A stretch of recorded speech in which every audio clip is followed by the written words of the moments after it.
Hi, hope you guys are doing well. So today we will be looking at the Laplacian Deform Modifier.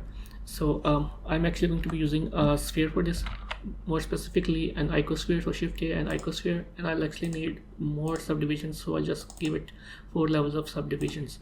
So to use this modifier, we'll first have to tab into edit mode, deselect everything, and I'm just going to click on 7 to top view and select this center. Before we continue, please consider subscribing. Only 9% of you are actually subscribed. My goal is to reach 2.5k subs by the end of this year, and drop a like and a comment while you're at it. See, then I'm going to go to front view and click on Control and H, and I'll get this menu, and I'm going to select the hook to new object, and it automatically added the hook modifier with this empty object, and added the empty object and selected the empty object itself. Now the second thing I'm going to be doing is going to the bottom part, and then again selecting another vertex, and then again I'm going to click on Control and H and hook to new object, and then it created another one for me. Then I'm going to click on one on to front view, and then click on Control and H, and then select hook, and I'm going to click on hook empty first, the first one, and then again Control and H to hook empty 001. Remember that you have to individually select all of the hooks by this, and I'm then going to click on Control and G, and then select assign to new group. So now I'm going to tab out of edit mode, add modifier, deform, and then Laplace deform modifier, and after all of that process I'm going to add this group over here that we just created. Now when I start moving this around, you can see that it's only moving one vertex, just like how it used to do with hook modifier, but to really use it we'll have to click on bind.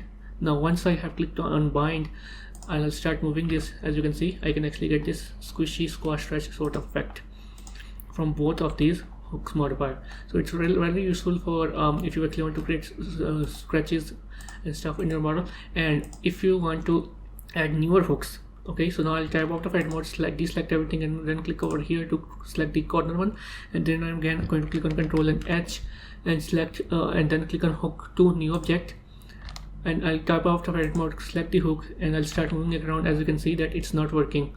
Okay, so to make it work, the first thing I have to do is now take this third one. This is the new one, so we'll have to move it above the Laplace deform modifier. First thing is first, and then if I try to move it, you can see that again it's still not working. So I'll tab out of edit mode again. I'm going to click on unbind again, and tab into edit mode, and I'll just have to Control and H, and again select hook empty one, and Control and H again, hook empty 2, and then click on Control H and select hook empty 002. So now I have again all three of these selected, and then if I go on Control and G, and instead of assign to active group, we're going to go with assign with new group again.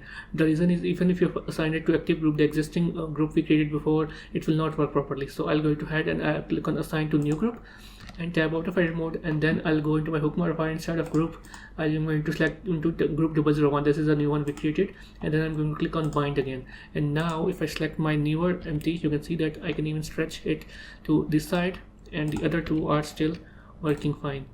So you can actually use it to make your character flex muscles, or even while bouncing while animation, and you can add as many hooks as you want.